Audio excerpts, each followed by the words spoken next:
Welcome to everyone, and especially to my amazing colleague, Elena Mellara. Welcome, Elena. Hi, Karen. Nice to see you again. You too. We're doing a What's Working Now interview today with Elena, who was in QSI, and she's one of our very famous coaches. She's done a lot of great work, and we wanted to catch up with you, Elena, and find out what is working now. And I want to say this is so cool because where are you living? Well, I'm living in the Netherlands, but I am from Italy, as you can tell. Beautiful. And as you can all see, we have matching Prada glasses, although I like that little white one on yours. I think we're twinning today. So to start us out, Elena, tell us a little bit about your business. What do you do? What clients do you work with? What challenges do you help them solve? Yes, so I do support top level professionals reinventing themselves and reinventing their career. And this is something that I've been passionate about for the last, I would say, 5 years and so, when I discovered that my heart was not in numbers anymore back when I was working in corporate, but it was in people, and especially supporting people getting a coach when they really need to have a coach, because they need to leverage themselves in terms of getting a promotion, in terms of understanding and identifying their new next steps, because they don't want to do what they're doing anymore. Yeah. Do you find that most of your clients stay in the organization and move up, or do they go out for a different job? I would say it's a 50-50. Well, no, let me rethink. It's a 60-40. So 60% of people would like to, and actually they want to get out of the corporate, especially if they've been in corporations for 15, 20, 30 years, while the, let's say, younger generations, they want to get promoted, and they want something which is long lasting. So it's not just, oh, I want to work towards my promotion, then I will work like crazy hours and get that done. But they want to have a promotion where their transformation lasts in the time. And do you work mainly with women or men, or both? Both. Okay, great. Yeah. Well, this is something I know people are moving around still. I mean, a year ago we had the Great Resignation, but I think people are still changing jobs. I see it here, even in my local networks, where there are not enough people to fill the slots. So in a way, your people are have it good because they can move up. Like the jobs aren't all taken. Would that be a fair statement to make? Yeah. Very Definitely. And did you have the same challenge yourself, Elena? Is that why you're so inspired to help others? Yes. When I was in corporate, I really wanted to have a coach, but for many reasons, I didn't have any. So I said to myself, I want to become the coach that I didn't have during my corporate years. So that's one thing. And then the reason for a career, I wouldn't call it change, but an addition to what I was doing before and becoming a coach, is because, and I'm always open about that, I got a burnout. And then I said to myself, enough, now I need to do something else. And that something else, it turned to be coaching.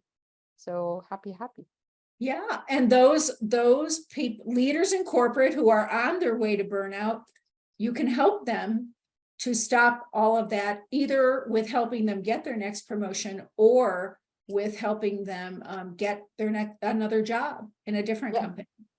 Yeah, indeed. And even getting over the burnout, because we usually try to diminish the situation, saying, oh, but it's a period, it will go away, and it's because I have this project. But then when it doesn't go away, then that's the moment where we should be, stop and say, am I on the verge of burnout?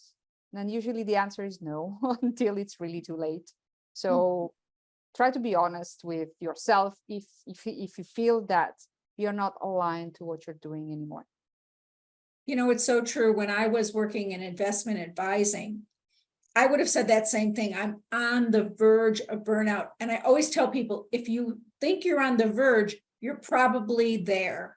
By the time you can even admit that you're on the verge, because it's hard to do. So I'm so proud of you. Like, look at how clear you are and how beautifully you're speaking about your ideal client. So as a coach, I want to ask you this question. What are some of the best practices in businesses that other coaches could benefit from to be like you, so articulate and lovely about your clients? Thank you. Well, first of all, thank you, Karen, because you helped me find out and articulate my niche so deeply that if it weren't for you, I mean, I was in a totally different place. So that's one thing. And my Italian, my hands are coming over. Yeah, so that's the thing. So what's working now for me is that as you coaches, as you know, there are a lot of platforms out there, and those are really working for me because they do the business development for me. So they are the ones going and getting the clients. I do get the benefit of having the coachees, and coaching them. So this takes away a lot of pressure, especially for new coaches. Oh my God, where do I find my clients? Oh my God, where do they hang out? So my, let's say, invite is consider the coaching platforms, consider more than one platform, because if you go on one platform, unless you want to reduce or you are transitioning, so you're not a full-time coach, only one platform will give you some revenue, but maybe not the revenue that you want to have.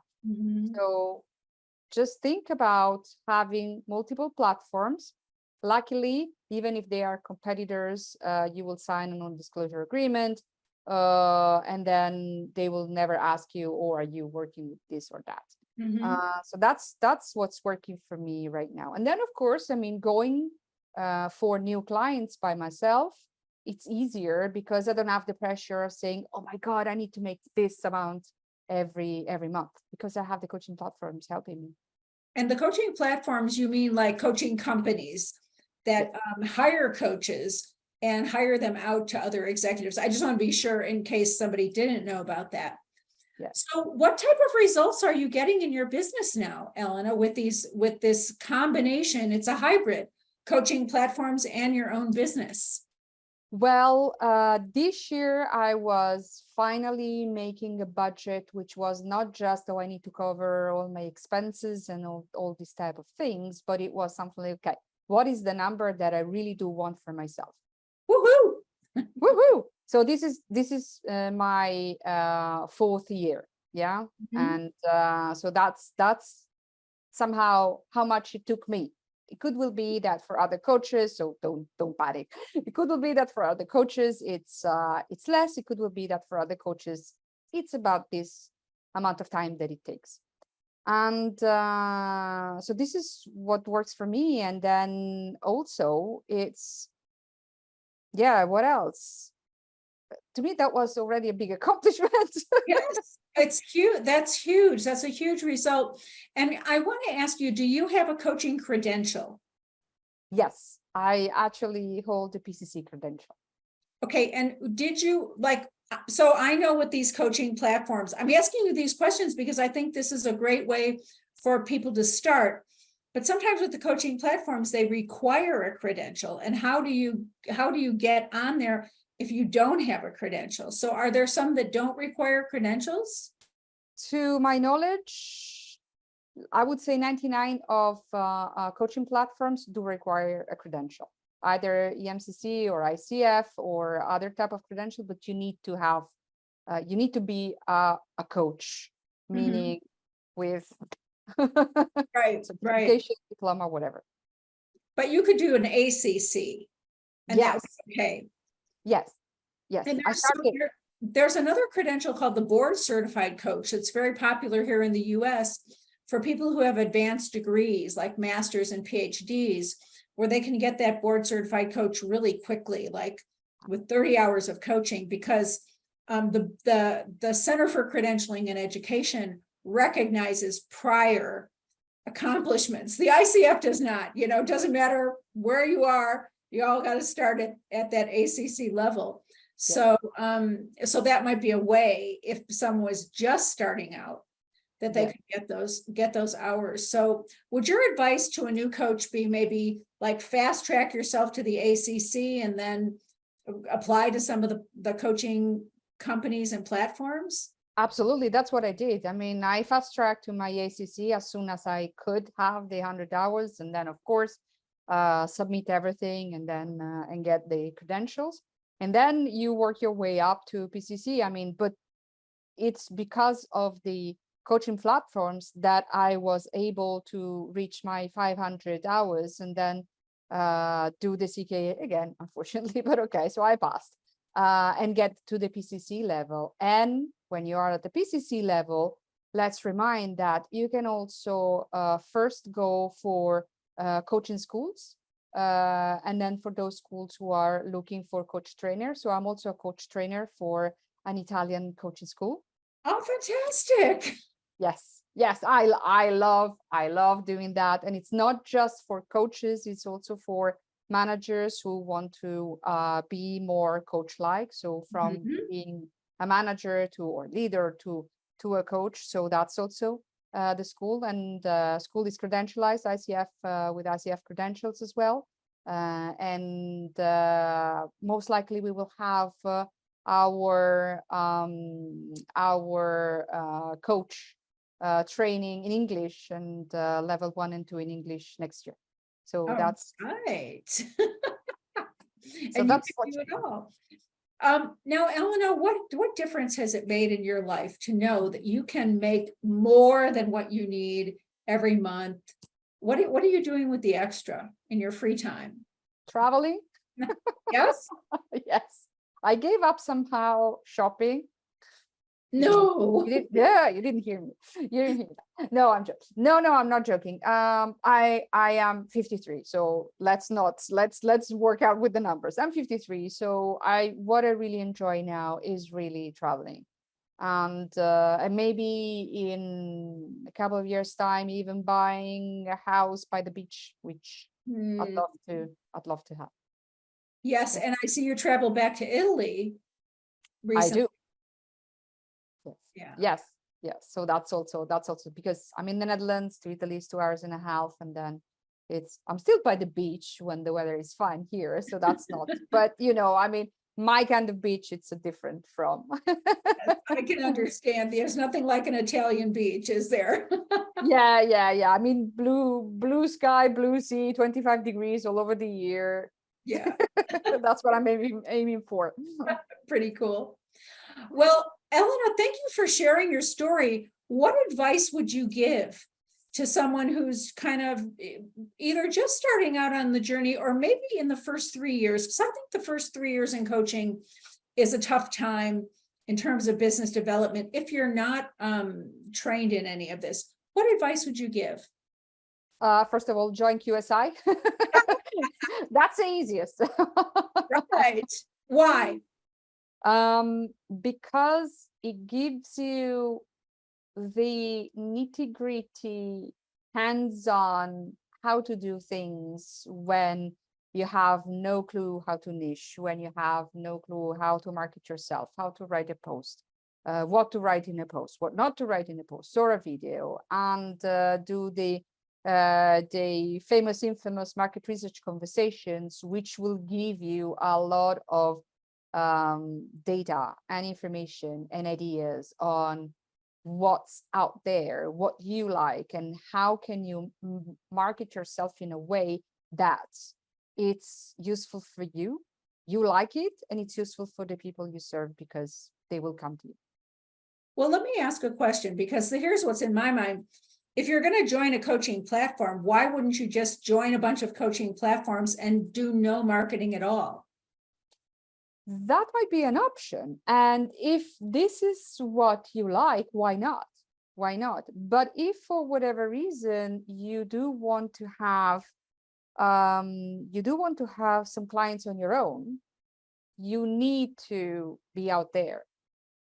You can always do the networking face to face, because that's also an option. But yeah, so if you want to have something on your own and then be able to do a little bit of business development, not much, but a little bit, then you need to know the drill in terms of LinkedIn, Yes. Facebook, Instagram, whatever.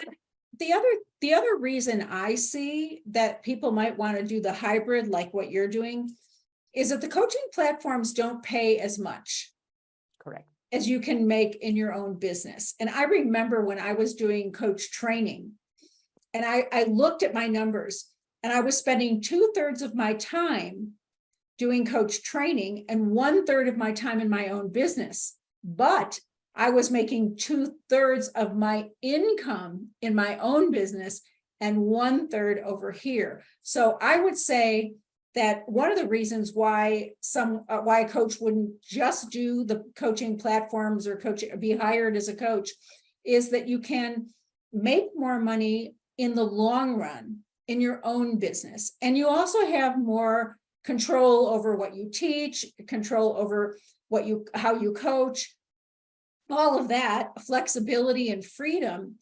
So that's just my 2 cents on it. But I wanted to surface the question, because there are some that might say, well, I don't need to make a lot of money. I can just go do this, on the platforms, and I don't have to do any marketing at all. Yes, that's one thing. Or for other coaches who are just starting and they're still transitioning from their, let's say, full-time job to this, let's say, for now, a side job. So the coaching platforms, they will give you the chance to tell them, okay, I only work for the coaching platforms 1 or 2 or 3 or 5 or whatever, only 2 days a week, and then the rest I'm doing something else. Because I still need to have a sort of a full-time job. That's also something that you can think of with the coaching platforms. And the idea is, if you did some coaching on the coaching platforms, you had your job, and then you could be building your own business. Yes. through something like either Quick Start Intensive or some other program, or even on your own in the meantime, so that when you left your corporate job, it would all be there for you, right? Yes. Because otherwise, I mean, if, like me, you had a sort of an abrupt stop, because of course with a burnout, of course you go into all this, let's say, lawyer and all these type of things. I mean, that's not the point. But the thing is that if you don't have a job and then you need to find another job, and you don't want to go for what you were doing before, like it was for me, so the coaching, it takes a while. Yeah. So the transition, I'm always saying, transition can be done. It depends how much time do you want to put into the, let's say, for now, a side job in order to make the transition. Beautiful. Any other words of wisdom you want to share? Well, thank you, Karen. That's first. It's not a word of wisdom, but it's let's say, a public acknowledgement of what you do for us every time. Thank you very much, Karen. Even with your 2 cents, you're always to the point. So I like to add my 2 cents, right? Yeah. So be careful out there when Karen says, oh, my 2 cents are, there is a lot of more wisdom, and it's worth more than 2 cents. That's funny. Well, tell us, do you have a website then? If anyone knows, if any coaches are listening and they know some leaders that want to make transitions, let us know. Yes, so my website is www.mellyconsulting, MELLY consulting.com. You can find me also on LinkedIn. You see my name, so that's how my name is spelled. And feel free to contact me, but even for having a chat, I mean, of course, if you can refer me to something, thank you very much. And that would be nice. And I'll make it worthwhile. And but just if you want to have a chat, and if you're thinking also to for the coaching school. I mean, if you are not a coach still, then let's have a talk. All right. Thank you, Elena. It's so great to be with you today. And I look forward to hearing more about all your success in the future. Thank you very much, Karen. Thank you for this opportunity. Good to see you. You are welcome.